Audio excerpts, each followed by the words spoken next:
Welcome back on me&my Health Up podcast show. How are you doing, Samuel Minkin? Yeah, really good. Good to be back on the show again. Really excited for today's talk.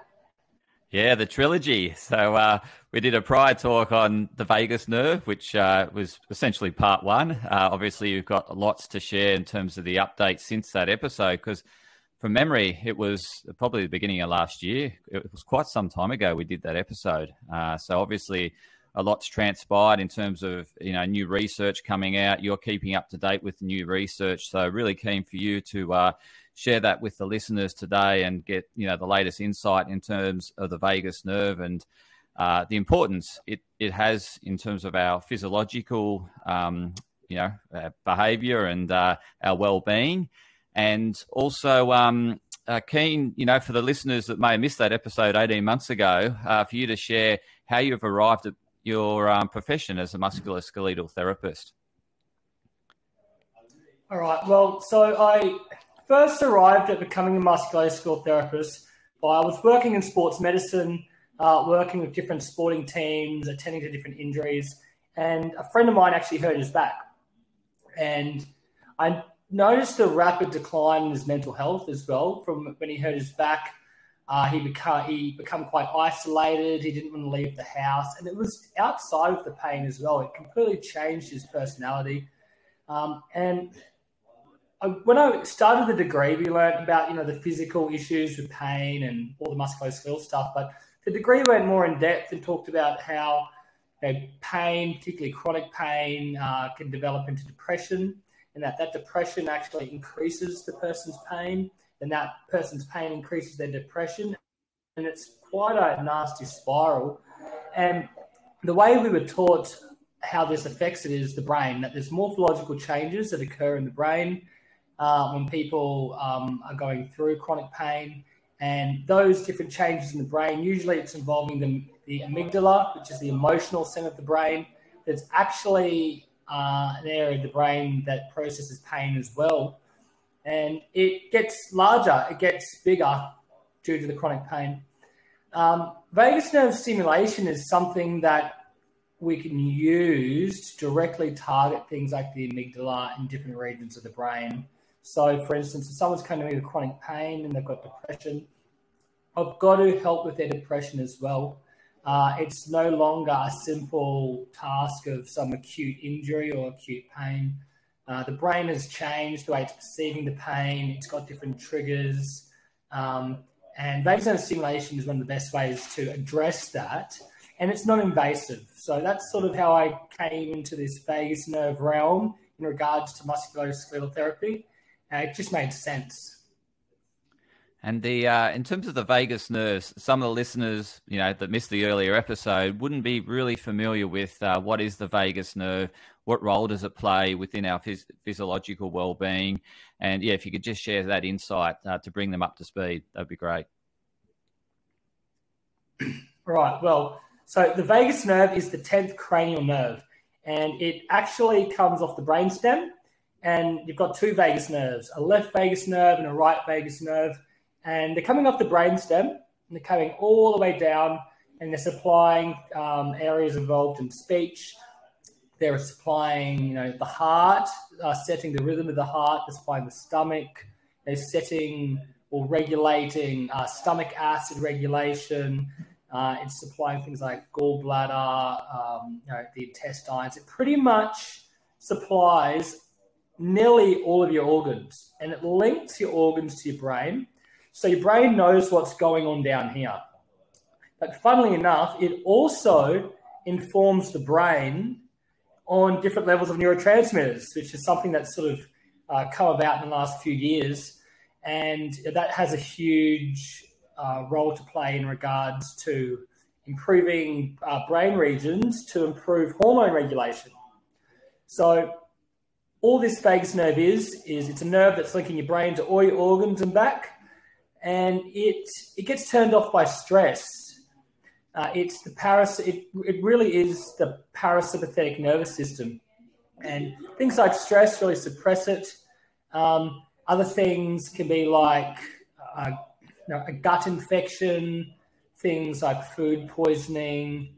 But some of the more recent things I'm starting to see is issues with neck instability. So people having neck instability, or maybe they've got a condition called Ehlers-Danlos syndrome, which basically means that they've got hypermobile joints throughout their body. And this neck instability and this head forward posture, it compresses the vagus nerve physically. And a lot of these people with these vagus nerve problems, they're coming in and they're saying, I've got reflux, or maybe they've got issues with they've got leaky gut. The vagus nerve actually regulates gut permeability. It also regulates the biodiversity of the microbiome in the gut. So it's sensory. 80 to 90% of the vagus nerve is sensory. And it's sensing things like, how much stomach acid do I have? Do I need to pass a stool, or have I passed too many stools today? It really sets the rhythm of peristalsis. And it's really important. And if you think of all the symptoms of stress, they're literally dysfunctions of the vagus nerve. So if I was to list off some symptoms of stress, I'd say anxiety. I would say people get reflux when they're stressed. I'd say some people, they get like constipated when they're stressed. They get diarrhea. They get irregular heart rhythms. They have difficulty with their working memory. They can be quite flustered. They're sort of like, they're looking for something, or they walk into a room and they forget why they even walked into the room. And they've got this issue, and they start to think like, oh, wait, what's going on? Some of these people feel like they're quite literally falling apart. They can't perform tasks anymore. They've got quite a substantial amount of brain fog. Brain fog is sort of feeling quite, like things are quite challenging. Simple tasks, you feel like you're sort of behind this hazy mirror and you're unable to think clearly.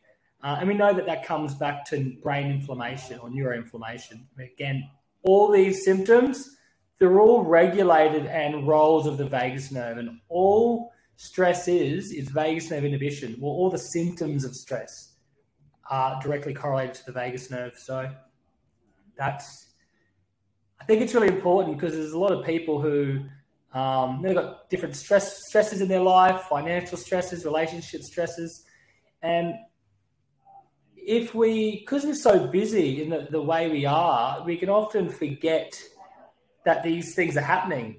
And we've had all these, maybe we've had a bit of bloating and we've had some reflux for a few months, but in the next it's a year, and we don't even know how we got to this end stage where we're in a bit of a crisis, and we really need to seek professional help. And obviously you mentioned some key symptoms and signs for people to watch out for, in terms of maybe they have some vagal tone downregulation, or, a not as active vagal tone. Is there a specific test that you can actually do to test the vagus nerve tone, or its ability to operate as it should? Yeah, so there are a few key roles of the vagus nerve. There are things that you can test. And I wouldn't use them in isolation. I would probably use a couple of them together, just so you get a bit of a clear picture. For instance, the gag reflex. So the gag reflex is controlled by the vagus nerve. So people, they may have a low gag reflex, or they may not even have a gag reflex. And you've got to test both sides of the throat. Because you've got a left vagus nerve and a right vagus nerve, you might find that when you get like a tongue depressor, or maybe you don't have that, you've just got a pen, and you're just touching the back of your throat, you may go like, oh, that's quite gaggy. And then you touch the other side and you go, yeah, that's not as responsive. And ideally, there should be equal.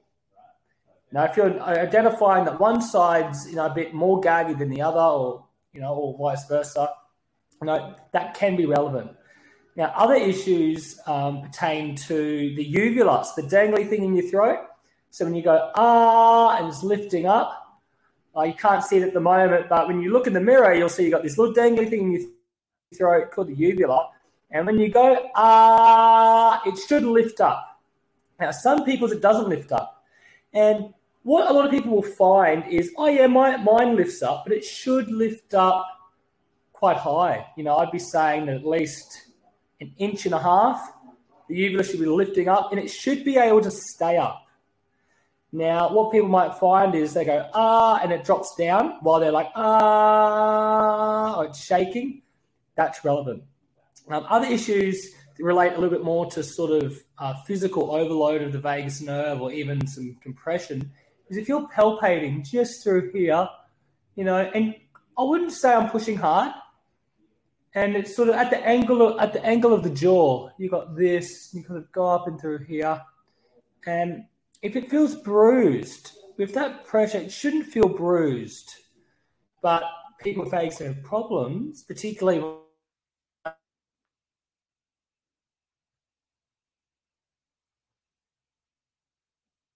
traumatize the nerve, it's quite sore. So physical tenderness is a really good indicator. Having a lack of a gag reflex and also poor uvular elevation is a really good one. And those are sort of the simple ones where you don't have to get too complicated.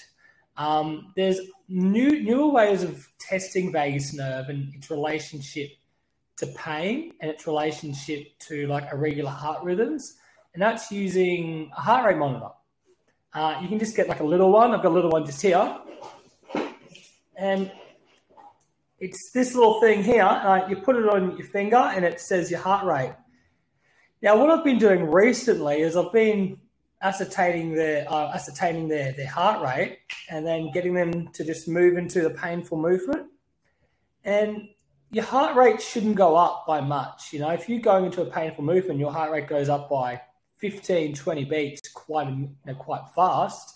That indicates that the vagus nerve's not really stepping in to put the brake on the sympathetic nervous system. It means that people's low vagal tone is increasing their pain. It's increasing their brain's perception of the pain. And this, it all goes into the picture of trying to treat the person holistically and get the best result.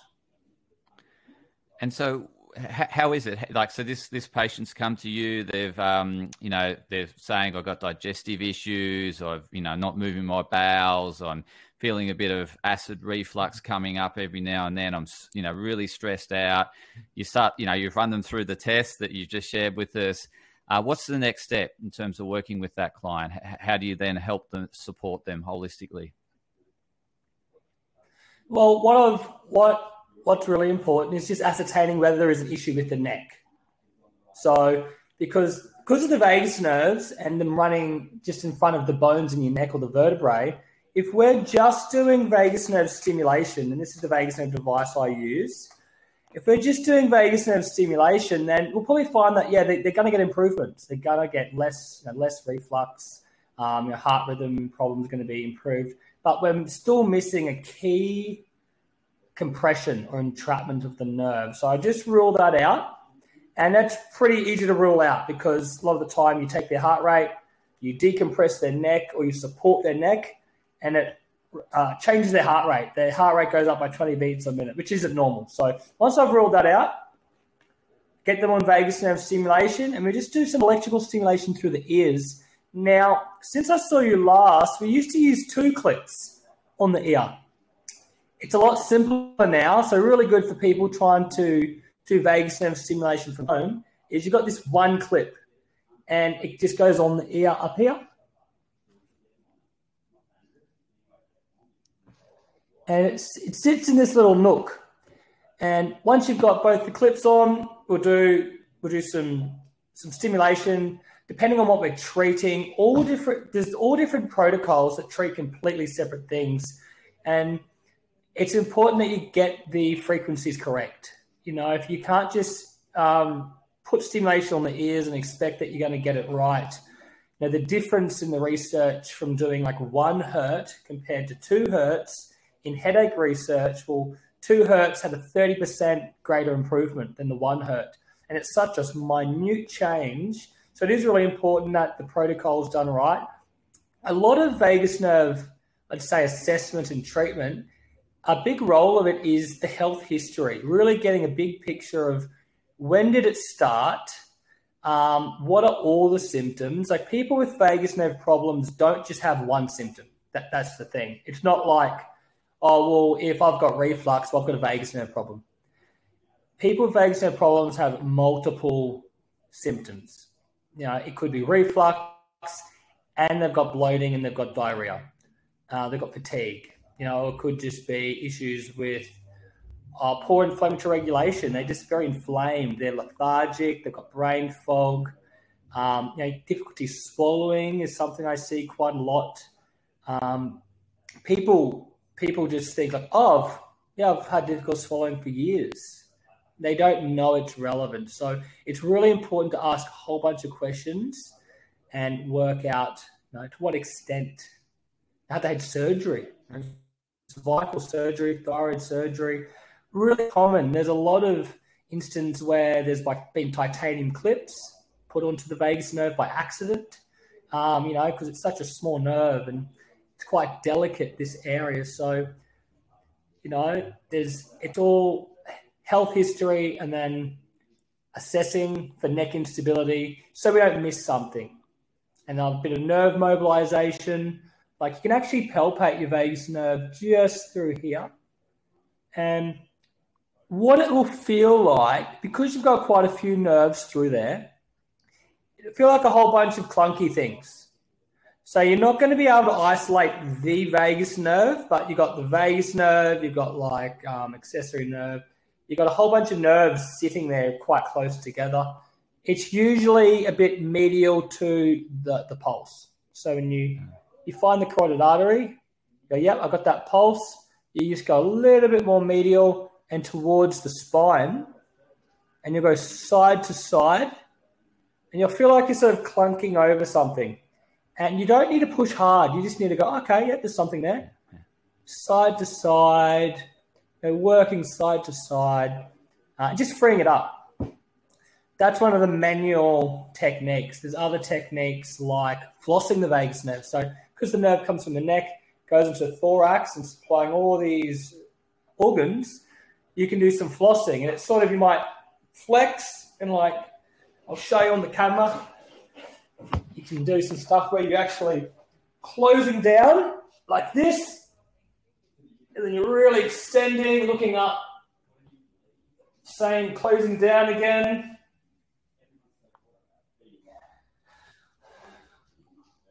And really extending. And that's a manual way of improving the vagal sort of nerve mobility. A lot of these issues are because there's been a bit of head forward posture, had some poor postures, a bit of kyphosis, and we've been in this slumped position. We haven't been upright. So nerves in general, blanket statement, like mobility. They like mobility, they like blood flow, and they need the movement. So if you don't have good movement of a nerve, it's not going to function right. It's going to be annoyed. You're going to notice maybe weakness in muscles or altered sensation in skin.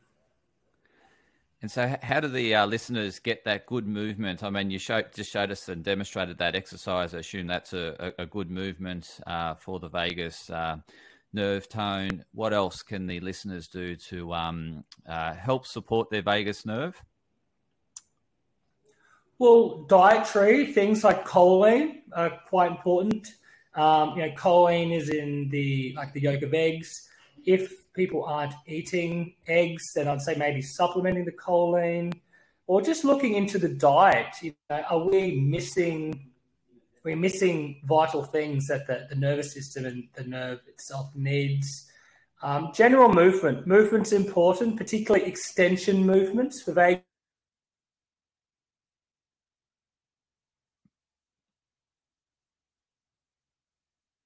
So even getting a foam roller, putting a foam roll on the ground, laying it across your back, not down the back, and spend some time extending over it, and even using the head like that, and a bit of flossing, 20 each side. And some people, when people who have got vagus nerve immobility, they can feel it. So as they do it, they're feeling a pull into their chest. They're like, oh, I can feel like a tension really deep in my chest when I do that. And they've got poor vagus nerve mobility. So manually mobilizing it, flossing it like that. Yoga, like that, they say in yoga that the upwards facing dog is the best yoga position for digestion. And it makes sense because it's a neurodynamic for the vagus nerve. So that's how it's doing that. And in terms of like your top 3 tips in terms of, are they sort of the top 3 that you'd summarize as to how someone would support the vagus nerve? Or, yeah. I would say definitely movement. So you want to do some nerve flossing. You want to kind of get your fingers. Again, you're not pushing hard. You're not trying to wreck this thing. You're just trying to give it a bit of movement, make the nerve a bit noodly. Some side-to-side movement through there. Another really good one that's quite powerful is a mammalian diver's reflex. So just you need to do a bowl of ice water, and you can put your face in it.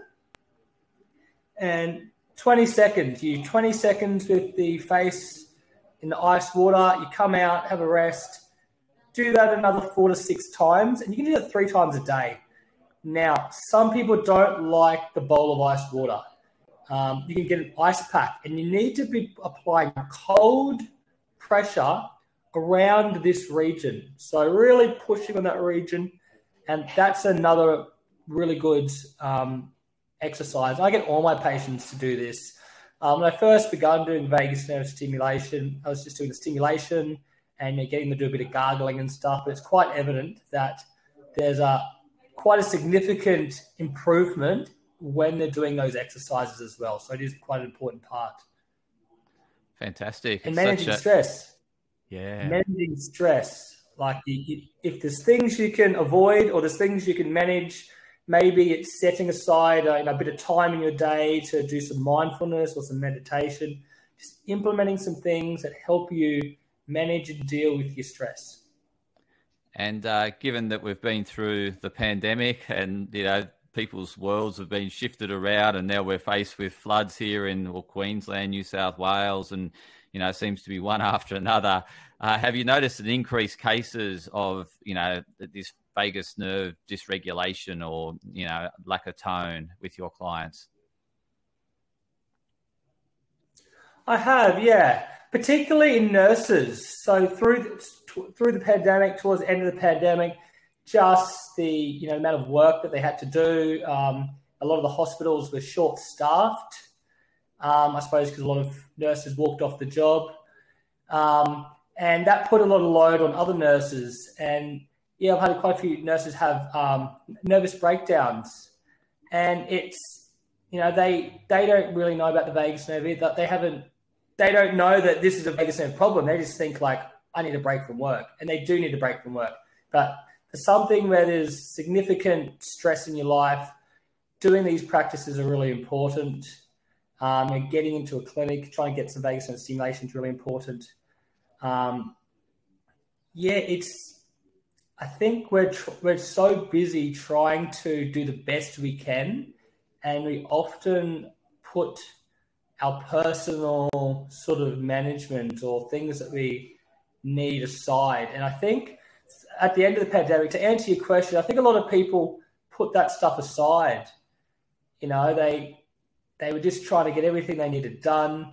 And particularly with flooding and stuff, like when your house is flooding and you've got to pack things up and you've got to go and you can't get everything, the last thing you're going to do is stop and do some breath work, some stuff like that. But it is important to identify when you're getting a bit overloaded, when you're feeling a bit like, I'm feeling overwhelmed, and working, okay, well, when today can I do it? 3 p.m. Okay, well, I've got a time there. At least if you spend 10, 15 minutes, 10 minutes is great. 20 minutes is even better. Put some frequency music on, and if you don't know how to meditate, and listen to some guided meditations. Like when I first started learning to meditate, I had no idea how to meditate. That's sort of what stopped me, because I was like, well, I don't know if I'm doing it right. But just for the listeners out there, meditation isn't the absence of, thoughts. It's the practice. It's a meditation practice of identifying when you've lost your train of thought and then just bringing it back. Now, you can bring it back to your breath. You can bring it back to a feeling. Now, when you first start meditating, you're going to lose your train of thought again. You're going to go, oh, I'm thinking of the shopping list. That's fine. Identify that you lost your train of thought and bring it back. And just keep bringing it back and keep bringing it back. And the more you do that practice, the longer durations of time you'll have without losing your train of thought. And if you did a meditation practice and you sat there for 30 minutes and didn't have any thoughts and didn't get distracted, well, that's not a practice. You didn't learn anything there, and it's not challenging. So meditation, because I didn't know this, so that's what put me off. But now I know that, if I lose my train of thought, I'm just bring it back and bring it back. And then before you know it, you're like, oh, yeah, I can feel that sense of ease. I can feel that I'm resting better. And all I'm doing is meditating. And so meditation's obviously part of your daily routine. What else do you do that you find that really works for you, and where you fit it into your day around what we've discussed around this vagus nerve support? Green room therapy. So I get out into nature. I've just moved to a really nice place in Currumbin Valley, and I'm really close to the Cogal Cascades. So getting out there at least twice a week. Whether I get up in the morning and just go for a walk, have some of the flowing water over my feet. You don't even need the water, just being in nature. So spend about 20 minutes in nature. The research shows that's really good for anxiety and depression, just being in nature. Now, there's separate research where people, doing some I don't know if it's some grounding or earthing, and you're taking your shoes off and being barefoot on the ground. Maybe you can combine both of those. Maybe you can go barefoot, walk through a park, walk through some nature. Those things are and they're free. They're free. And then there's blue room therapy. That's just getting to large bodies of water or the ocean. Spend some time at the beach if you're able to. It all adds up. If you're doing 5 lots of 20 minutes a day, you accumulated this. It's just getting out and doing it. Fantastic. I really appreciate everything you've shared. I love the insight around the exercises, the flossing and the stretching, and I get that flexing and crouching forward. I forget what that was called, but the ice bath, the mammalian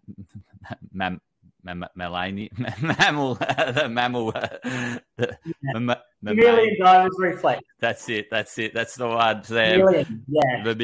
Mammalian dive reflex. So that's ice bath. Head in the ice bath for 20 seconds and doing about 4 reps of that, sets of that. It's been really insightful. So how can the listeners connect with you in terms of reaching out and getting further support? Look, the best way is either going to my website, which is just www.recuperatehealthandwellbeing.com, or I've got Instagram, recuperate_health. I get quite a lot of people just messaging me questions and stuff.